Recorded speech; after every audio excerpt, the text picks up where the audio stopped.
এই কিরণ সাহেবের নির্বাচন করার জন্য আজকে জিন্টু ভাই, ফয়সাল ভাই, হিরু ভাই। নড়িয়া পৌরসভা সর্দার বাড়িতে শফিকুর রহমান কিরণের পক্ষে নির্বাচনী উঠান বৈঠক অনুষ্ঠিত হয়েছে। আসন্ন জাতীয় সংসদ নির্বাচনকে সামনে রেখে শরীয়তপুর 2 আসনে বিএনপির মনোনীত প্রার্থী আলহাজ শফিকুর রহমান কিরণের পক্ষে শনিবার 16 নভেম্বর সন্ধ্যায় নড়িয়া পৌরসভার সর্দার বাড়ির নূরেশ জামে মসজিদ মাঠ প্রাঙ্গণে নির্বাচনী উঠান বৈঠক অনুষ্ঠিত হয়। আমাদের দলের ভিতর ডিসিপ্লিন আছে, আমাদের দলের ভিতর একজন দাঁড়াইলে এ সময় প্রধান অতিথি হিসেবে উপস্থিত ছিলেন জার্মান প্রবাসী নেতা নড়িয়া উপজেলা বিএনপির সহসভাপতি মাসুদুর রহমান রিপন পেদা। তিনি তার বক্তব্যে বলেন, এই নির্বাচন গণতন্ত্র পূর্ণ প্রতিষ্ঠার লড়াই। জনগণের অধিকার ফিরিয়ে আনতে ধানের শীষ প্রতীকের বিজয় নিশ্চিত করতে হবে। আপনারা সবাই, এজন্য আপনাদের সবাইকে আমি আমার মন থেকে আন্তরিকভাবে ভালোবাসা এবং অভিনন্দন জানাচ্ছি। আজকে এই জায়গায় আসার উদ্দেশ্য একটাই, আমাদের আগামীতে যে নির্বাচন শরীয়তপুর 2 আসনে আমাদের প্রাণপ্রিয় নেতা নড়িয়া শফিকুর আসনের প্রার্থী আমাদের কিরণ ভাইকে ম্যাডাম খালেদা জিয়া তাকে নমিনেশন দিয়েছে শরীয়তপুর 2 আসন থেকে। তার নির্বাচনী কার্যক্রম উদ্দেশ্য করেই আজকের এইখানে উঠান বৈঠক। আমি আপনাদের কাছে এতটুকু অনুরোধ করব যে আগামী নির্বাচনে আপনারা এই কলোকাটি সেন্টার থেকে তাকে ধানের শীষে ভোট দিয়ে তাকে জয়যুক্ত করতে পারেন। তাহলে এই জায়গা থেকে যদি পাশ করতে পারে সে সারা পৌরসভা বা থানা থেকে পাশ করবো ইনশাল্লাহ। উঠান বৈঠকে স্থানীয় নেতাকর্মী ও সাধারণ ভোটাররা উপস্থিত থেকে কিরণ সাহেবের প্রতি সমর্থন জানান এবং নির্বাচনী প্রচারে সক্রিয় ভূমিকা রাখার অঙ্গীকার করেন। অনেক অবহেলিত, আমাদের এই নড়িয়া পৌরসভা অনেক অবহেলিত।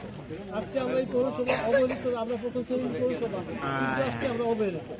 কাজেই আগামী নির্বাচনে যদি আমরা ধানের শীষে ভোট চাইতে থেকে পাস করতে পারি, আশা করি আল্লাহর রহমতে আমাদের যে উক্ত বৈঠকে বিশেষ অতিথি হিসেবে উপস্থিত ছিলেন শরীয়তপুর জেলা বিএনপির মানবাধিকার বিষয়ক সম্পাদক মমতাজ উদ্দিন হাওলাদার, সাবেক পৌরসভা যুবদলের সাধারণ সম্পাদক কুদ্দুস ব্যাপারী, বিএনপি নেতা বাবু সর্দার, বিএনপি নেতা আলী আহমেদ সর্দার, পৌরসভা বিএনপির 5 নং ওয়ার্ড সভাপতি ফয়েজ সর্দার, পৌরসভা জাসাসের সাধারণ সম্পাদক রকি আহমেদ।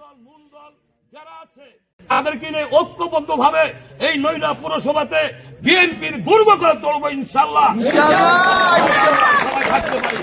সংগ্রামী সাথী বন্ধুগণ, আজকে আরেকটি কথা বলতে হয়, যদি আমরা মনে করেন যে এই শফিকুর রহমান কিরণ সাহেবকে যদি এই শরীয়তপুর 2 আসন থেকে তাকে এমপি বানাইয়া সংসদে পাঠাতে পারি, তাইলে নিশ্চিত সে মন্ত্রী হবে, এই আশা আপনাদেরকে আমি দিতে পারি ইনশাআল্লাহ। আরেকটি কথা বলতে চাই, এখানে কলোকাটির যে অবস্থা। এছাড়া আয়োজনে পৌরসভা স্বেচ্ছাসেবক দলের যুগ্ম আহ্বায়ক রাসেল মুন্সি, জুয়েল মোল্লা, আলামিন সর্দার সহ বিএনপির অঙ্গ সহযোগী সংগঠনের নেতৃবৃন্দরা উপস্থিত ছিলেন। আয়োজনে উঠান বৈঠকে সঞ্চালনায় ছিলেন নড়িয়া সরকারি কলেজ ছাত্র দলের সাবেক সহসভাপতি আব্দুস সালাম হাওলাদার। এ সময় অন্যান্য নেতৃবৃন্দ ও দলীয় সমর্থকরাও বক্তব্য রাখেন। উঠান বৈঠকটি ছিল প্রাণবন্ত ও গণমুখী।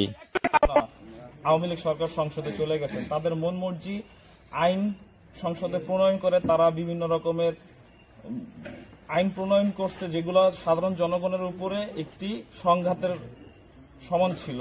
এবং 2018 সালে যে নির্বাচন হয়েছে সেটা রাতে ভোট হয়েছে, মানে বাংলাদেশের ইতিহাসে এরকম কখনো হয় নাই। এবং 2024 সালে যে নির্বাচনটা হয়েছে, এই নির্বাচনে মানে কি আওয়ামী লীগ নির্বাচন হয়েছে, মানে এটাকে বলে ড্যামি নির্বাচন। তো তারই ধারাবাহিকতায় ছাত্র জনতার আন্দোলনের মাধ্যমে শেখ হাসিনা এদেশ থেকে বিতাড়িত হয়েছে এবং এখন বাংলাদেশে ইউনূস সরকার আছে। তো আমরা তার কাছ থেকে আশাবাদী যে সামনে নির্বাচনটা ইনশাআল্লাহ সুষ্ঠু নির্বাচন হবে এবং আপনারা সবাই যার যার ভোট শেষে দিতে পারবে। বিরোধিতা করতো, যার কারণে আমাদের উন্নয়ন হয় না, তাদের ঠেলাঠেলিতে আমরা উন্নয়ন থেকে বঞ্চিত হয়েছি বিগত দিনে। কিন্তু আমরা এখন যে যাদেরকে পাইছি এই শরীয়তপুর জেলার ভিতরে, আপনি দেখেন 3 জনকে মনোনয়ন দেওয়া হয়েছে, সেখানে কিন্তু 3 জন যোগ্য, বিকল্প একজনও দাঁড়ায় বলে নাই যে এর বিরুদ্ধে আমি নির্বাচন করবো। সুতরাং আমরা যোগ্য লোক পাইছি, আমরা ঐক্য পাইছি, আমাদের ভিতরে যে আমরা পছন্দের মানুষ পাইছি, আমরা সেটা আগামী নির্বাচনে আমাদের যে 2 আসনে নড়িয়া সখীপুরের মনোনীত প্রার্থী যে ধানের শীষের শফিকুর রহমান কিরণ ভাইকে আমরা ভোট দিয়ে সেটার প্রমাণ আমরা দিব এবং এই 5 নং ওয়ার্ডে আমরা দিব ভোট দিয়ে তার তারপরে যে আমাদের দাবি